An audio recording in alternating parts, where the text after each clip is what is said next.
ஜெர்மனியில் திருவள்ளுவர் சிலையை நீங்கள் பார்த்து விட்டீர்களா? அப்படி இல்லையெனில் ஒருமுறை கோபுரா ஞானம் நிறுவனத்திற்கு விஜயம் செய்யுங்கள். டிசம்பர் 21 முதல் 31 வரை இருப்பவை யாவும் நீங்கள் எடுத்துச் செல்ல 30 முதல் 70% வரை உங்களை மகிழ்விக்கும் மாபெரும் மலிவு விற்பனை. நத்தார் புத்தாண்டு பண்டிகையை கோபுரா ஞானம் புடவைகள் அணிந்து கொண்டாடுங்கள். கோபுரா ஞானம் டோட்முண்ட். தமிழ் காட்சி ஊடகத்தோடு இணைந்து வருகின்ற உங்கள் அனைவருக்கும் எமது நன்றியை தெரிவித்துக் கொள்கின்றோம். நாங்கள் சொல்ல சொல்ல நீங்கள் இணைந்து கொண்டிருக்கின்றீர்கள். இன்னும் இணையாதவர்கள் தயவு செய்து இணைந்து கொள்ளுங்கள். உங்கள் ஆதரவுக்கு எமது உளமார்ந்த நன்றி.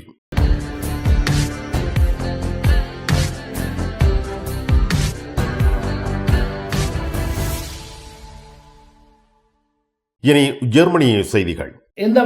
வணக்கம். ஜெர்மனியில் CO2 விசேட வரி திட்டம் தொடர்பான விவரங்கள் வெளியிடப்பட்டுள்ளன. ஜெர்மனியில் கரியமில வாயுவுக்காக அரசாங்கமானது புதிய வரி திட்டம் ஒன்றை ஏற்கனவே அறிமுகப்படுத்தியிருந்தது. அதாவது CO2 ஸ்டோயர் என்று சொல்லப்படுகின்ற இந்த வரியினால் கடந்த ஆண்டு ஜெர்மன் அரசாங்கம் 14.4 பில்லியன் யூரோக்களை மேலதிகமாக பெற்றுக்கொண்டதாக தெரிவிக்கப்பட்டிருக்கின்றது. இதேவேளையில் தற்பொழுது பொதுமக்களுக்கு ஜெர்மன் அரசாங்கமானது இவ்வாறு பெறப்பட்ட பணத்தில் கிளிமாக்கெல்ட் என்று சொல்லப்படுகின்ற ஒரு பணத்தை தலா ஒரு நபருக்கு 300 யூரோக்கள் வரை வழங்குவதற்கு திட்டமிட்டுள்ளதாக தெரிவிக்கப்பட்டுள்ளது. இதுவரை காலங்களிலும் ஜெர்மனியின் நிதியமைச்சராக இருந்த கிறிஸ்டியான் லிந்தர் அவருக்கு இந்த நடவடிக்கைக்கு எதிரான கருத்துக்களை முன்வைத்திருந்தார். இதேவேளையில் தற்பொழுது புதிதாக தெரிவு செய்யப்பட்ட ஜெர்மனியின் நிதியமைச்சரான ஜோக் குக்கீஸ் அவர்கள் கருத்து வெளியிடுகையில் இந்த கிளிமாகெல்ட் என்று சொல்லப்படுகின்ற பொதுமக்களுக்கு சேர வேண்டிய 300 யூரோக்களை வருடம் அளவில் தாம் செலுத்துவதற்கு தயாராக உள்ளதாக அவர் தெரிவித்திருக்கின்றார். இது எவ்வாறாக இருந்தாலும் ஜெர்மனியின் பாராளுமன்ற தேர்தல் நடைபெற்ற பிற்பாடே இந்த நடைமுறையானது அமலுக்கு வரலாம் என்று எதிர்பார்க்கப்படுகின்றது. ஜெர்மனி நாட்டில் வசித்து வருகின்ற சிறிய நாட்டு அகதிகள் தொடர்பாக இப்பொழுது முடிவுகள் மேற்கொள்ளப்படுகின்றன. ஜெர்மனியில் பல லட்சக்கணக்கான சிறிய அகதிகள் வாழ்ந்து வருகின்றார்கள். இதே வேளையில் பல லட்சக்கணக்கான சிறிய அகதிகளில் பலர் இந்த நாட்டில் வேலை செய்து வருகின்றார்கள். பலர் இந்த நாட்டுடைய பிரஜா உரிமையை பெறுவதற்கு விண்ணப்பங்களை மேற்கொண்டிருக்கின்றார்கள். இதே வேளையில் சிலர் இப்பொழுது ஆட்சி மாற்றம் ஏற்பட்டுள்ள நிலையில் தமது நாட்டிற்கு சொல்வதற்கு அவர்கள் விரும்புகின்றார்கள். இவ்வாறு விரும்புவதற்கு அவர்கள் இந்த நாட்டில் அகதியாக அங்கீகரிக்கப்பட்டது ஒரு தடையாக இருப்பதாக தெரிவிக்கப்பட்டுள்ளது.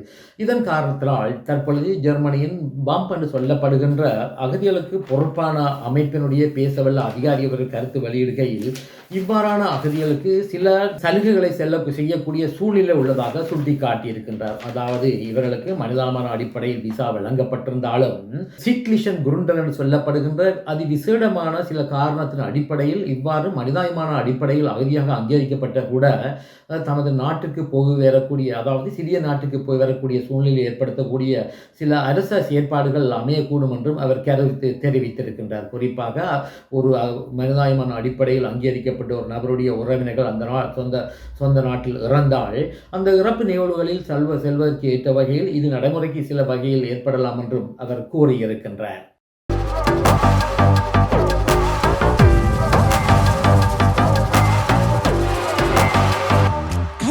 கருப்பாயி கருப்பாயி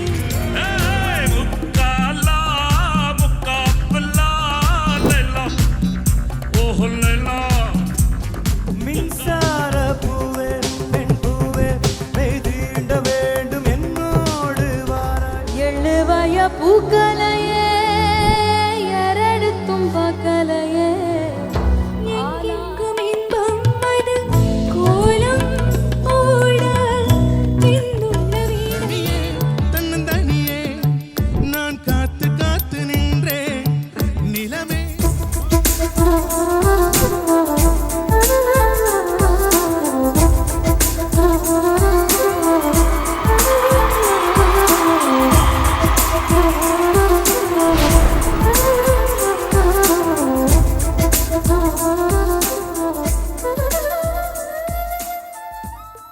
ஜெர்மனி நாட்டில் பொதுத் தேர்தல் நடைபெறப் போகின்றது. இந்த தேர்தல் தொடர்பான கருத்து கணிப்புகள் இப்பொழுது வெளியாகி வருகின்றன.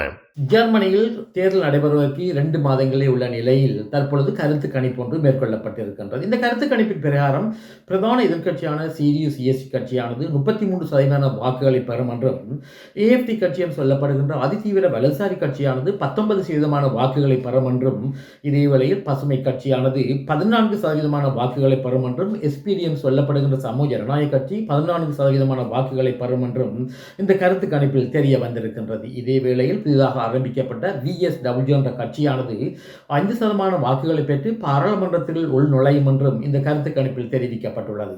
இதேவேளையில் இதுவரை காலங்களும் ஆளுங்கூட்டு கட்சியில் ஒரு பங்காளி கட்சியாக இருந்த FDP கட்சியானது 5% வாக்குகளை பெறுவது கேள்விக்குறி என்றும், இதனால் இந்த கட்சியானது இம்முறை பாராளுமன்றத்திற்கு செல்ல முடியாத சூழ்நிலை ஏற்படலாம் என்றும் தெரிய வந்திருக்கின்றது. இது இவ்வாறு இருக்க, உலகின் மிகப்பெரிய தனவந்தரான எலான் மஸ்க் அவர்கள் ஜெர்மன் அரசியலில் சில கருத்துக்களை தெரிவித்திருக்கின்றார். அதாவது தனது கருத்தின் பிரகாரம் AFD என்று சொல்லப்படுகின்ற அதிதீவிர வலதுசாரி கட்சி ஆட்சிக்கு வந்தால் ஜெர்மன் நாட்டுக்கு அது நல்லதாக அமையும் என்றும் அவர் கூறியிருக்கின்றார். அமெரிக்காவில் புதிதாக தெரிவு செய்யப்பட்ட ஜனாதிபதி டொனால்ட் ட்ரம்பின் நெருங்கிய நண்பராக கருதப்படுகின்ற எலான் மஸ்க் அவர்கள் SpaceX மற்றும் டெஸ்லா கார் நிறுவனங்களின் சொந்தக்காரராகும். இதேவேளையில் இவர் அண்மை காலங்களாக பிரித்தானிய அரசியலில் கூட சில கருத்துக்களையும் செல்வாக்குகளையும் செலுத்த முனைவதாக தெரிய வந்திருக்கின்றது. அதாவது பிரித்தானியாவில் கூட வலதுசாரிக்கு சிந்தனை உள்ள சில கட்சிகளுக்கு ஆதரவான கருத்துக்களை இவர் முன்வைத்தார் என்று குற்றச்சாட்டு எழுந்திருக்கின்றது. ஜெர்மனி நாட்டில் சூஃபா என்ற நிறுவனம் வழங்குகின்ற கருத்து அது என்ன சொல்கின்றதோ அதற்கு பின்னரே ஜெர்மனி நாட்டில் வங்கிக் கடன் பெறுவதற்கான வாய்ப்புகள் இருக்கின்றன. சூஃபா தொடர்பான விடயம் இப்பொழுது வெளிவந்திருக்கின்றது. அது பற்றி வேலும் மயிலும் ராமகிருஷ்ணன் அவர்கள். ஜெர்மனியில் ஒருவர் வங்கி ஒன்றில் கடன் ஒன்றை பெறப்படும் பொழுது அவர் பற்றிய அவருடைய கடந்த கால நடவடிக்கையை பற்றி தீர்மானிக்கின்றது சூஃபா என்ற அமைப்பாகும். அதாவது ஒருவர் ஷூஃபாவில் எதிர்மறையான பதிவுகளை பெற்றுக்கொண்டால் அவரால் வங்கியில் கடன் எடுக்க முடியாத சூழ்நிலை இருக்கின்றது. இதன் காரணத்தில் அண்மை காலங்களாக ஷூஃபா சொல்லப்படுகின்ற அமைப்புக்கு எதிராக வழக்குகள் கூட தொடரப்பட்டிருந்தன. அதாவது ஷூஃபா கடுமையான சில நடவடிக்கைகளை மேற்கொண்டு வருவதாக குற்றஞ்சாட்டப்பட்டு இந்த விடயத்தில் பொதுமக்கள் பாவனையாளர்களுக்கு ஆதரவான முறையில் சில தீர்ப்புகளும் வழங்கப்பட்டிருந்தது.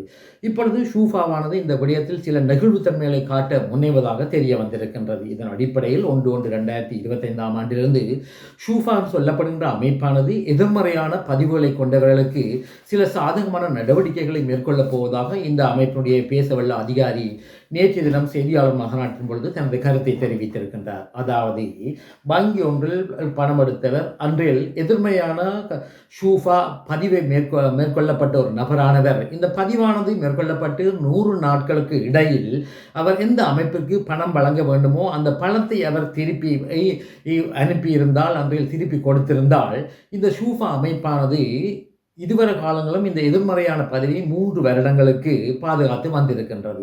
எதிர்வரும் காலங்களில் இவ்வகையான கட்டுப்பாட்டில் நடவடிக்கைகள் மேற்கொள்ளப்பட்டால் ஷூஃபா சொல்லப்படுகின்ற அமைப்பானது எதிர்மறையான பதிவை 18 மாதங்களுக்கு மட்டும் பாதுகாத்து வைக்கும் என்று இந்த அதிகாரி தெரிவித்திருக்கின்றார். இவ்வாறு இந்த நடவடிக்கை மேற்கொள்வதன் மூலம் கடன் பெற்றவர்களுக்கும் கடன் கொடுத்தவர்களுக்கும் சாதகமான சில நிலைப்பாடுகள் ஏற்படலாம் என்றும் அவர் கூறியிருக்கின்றார். இந்த புதிய கட்டமைப்பு நடைமுறைக்கு வந்தால் 60,000 மேற்பட்டவர்கள் பலன் பெறுவார்கள் என்றும் இந்த அமைப்பினுடைய அதிகாரி தனது செய்தியில் தெரிவித்திருக்கின்றார். டோட்முண்டில் ராஜமுத்திரை SK சில்க்ஸ் பாரடைஸ் உங்களுக்கு பிடித்தமான ஆடைகள் அனைத்தும் மாபெரும் மலிவு விற்பனை. ஒவ்வொரு சனிக்கிழமையும் அதிவிசேட மலிவு விற்பனை. விஜயம் செய்யுங்கள் SK சில்க்ஸ் பாரடைஸ் டோட்முண்ட். இனி உலகச் செய்திகள். இலங்கையில் பொதுபல சேனா அமைப்பினுடைய தலைவரான ஞானசேகர தேரருக்கு கொழும்பு நீதிமன்றம் ஒன்று பிடியாணை பிறப்பித்திருக்கின்றது. அதாவது மத அவமைப்பு தொடர்பில் தாக்கல் செய்யப்பட்ட வழக்கில் பிரதிநிதியாக குறிப்பிடப்பட்ட கல்குடா அத்தி ஞானசேகர தேரவர்கள் 19ஆம் தேதி வழக்கு விசாரணைக்கு வருமாறு நீதிமன்றத்தால் அழைப்பாணை விளைவிக்கப்பட்டிருந்தார். இதேவேளையில் இந்த அழைப்பாணைக்கு ஏற்றி இவர் அந்த நீதிமன்ற விசாரணையில் சமூகம் அளிக்காத காரணத்தினால் கொழும்பு நீதிமன்றமானது தற்பொழுது இவருக்கு பிடியாணை ஒன்றை பிறப்பித்திருக்கின்றது. நேற்றைய தினம் மியான்மரில் உள்ள ரோஹிஞ்சா என்று சொல்லப்படுகின்ற வங்காளதேசத்தை அடிப்படையாக கொண்டு ரோஹிஞ்சா என்ற பர்மாவில் வாழ்ந்து வருகின்ற அகதிகளுடைய வள்ளம் ஒன்று முல்லைத்தீவு கடற்பரப்பில் கரை ஒதுங்கி இருந்தது. இதே வேளையில் தற்பொழுது இந்த வள்ளத்தில் பிரயாணம் செய்த 115 பேர் திருவோணமலைக்கு அழைத்துச் செல்லப்பட்டுள்ளதாக தெரிவிக்கப்பட்டுள்ளது. அதாவது இவ்வாறு அழைத்துச் செல்லப்பட்டவர்களில் 35 ஆண்கள் என்றும் 25 பெண்கள் என்றும் மிகுதி 43 பேர் சிறுவர்கள் என்றும் தெரிவிக்கப்பட்டுள்ளது. சிரிய நாடானது உலகிற்கு அச்சுறுத்தலாக அமையாதென்று HNT என்று சொல்லப்படுகின்ற தீவிரவாத அமைப்பினுடைய தலைவர் அஹமது அல் சாரே என்பவர் நேற்றைய தினம் பிபிசிக்கு அளித்த பேட்டியில் தெரிவித்திருக்கின்றார். அதாவது தமது அமைப்பானது பொதுமக்களை இலக்கு வைத்து எவ்வையான தாக்குதல்களை மேற்கொள்ளவில்லை என்றும், இதே வேளையில் ஆப்கானிஸ்தான் நாடு போல் சிரியாவில் உள்ள பெண்களுக்கு பாடசாலைகளில் கல்வி கற்பதற்கு தடையை சிரியா நாட்டில் விதிக்கப்பட மாட்டாது என்றும் அவர் குறிப்பிட்டிருக்கின்றார். மேலும் மேற்குலக நாடுகள் சிரியா மீது மேற்கொண்ட பொருளாதார தடையை உடனடியாக மேற்குள்ள நாடுகள் விலக்கிக் கொள்ள வேண்டும் என்றும் அவர் தனது பேட்டியின் பொழுது தெரிவித்திருக்கின்றார். மிக்க நன்றி வேலும் மயிலும் ராமகிருஷ்ணன் அவர்களே. மீண்டும் சந்திப்போம். வணக்கம். அதெல்லாம் இருக்கட்டுமாப்பா, வீட்டு டிடி பாக்ஸ் இருக்கோ என்ன இல்லையோ? எனக்கு விசாக்கு முதல் டிடி பாக்ஸ் இருக்கும் இல்ல? சரி, ஓகே, பாய். நைட் எடுக்கிறேன் என்ன? சரியா? இங்க என்னடா வாங்கி விற்கிறாரா? என்னப்பா உலகம் டிடி பாக்ஸ் எல்லாம் இருந்திருக்கு? இல்ல, அவர் என்னன்னு சொன்னா ஃபுட் சிட்டி வச்சுக்கிறாரு தானே, இப்ப கொஞ்சம் பிஸியா இருப்பார். அவர் வீட்டை டிவியும் பாக்குறீங்கள, அப்ப இப்ப நான் போறேன் தானே, இப்ப வாங்கி விற்பேன். மறந்துடாதீங்க, நீங்களும் வீட்டுல டிடி பாக்ஸ் வாங்கி வைங்க. தமிழ் தொலைக்காட்சிகளின் நிகழ்ச்சிகளை தங்கள் இல்லங்களுக்கு எடுத்து வருவதில் முன்னணி வகிப்பது டிடி பாக்ஸ்.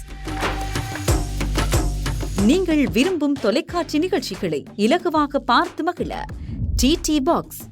விவரங்களுக்கு 0049 1630 00 78 00.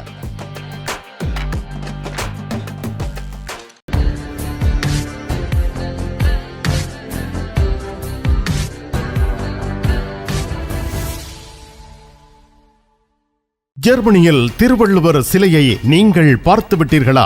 அப்படி இல்லையெனில் ஒருமுறை கோப்ரா ஞானம் நிறுவனத்திற்கு விஜயம் செய்யுங்கள். டிசம்பர் 21 முதல் 31 வரை இருப்பவை யாவும் நீங்கள் எடுத்துச் செல்ல 30 முதல் 70% வரை உங்களை மகிழ்விக்கும் மாபெரும் மலிவு விற்பனை. நத்தார் புத்தாண்டு பண்டிகையை கோப்ரா ஞானம் புடவைகள் அணிந்து கொண்டாடுங்கள். கோப்ரா ஞானம் டாட்முண்ட்.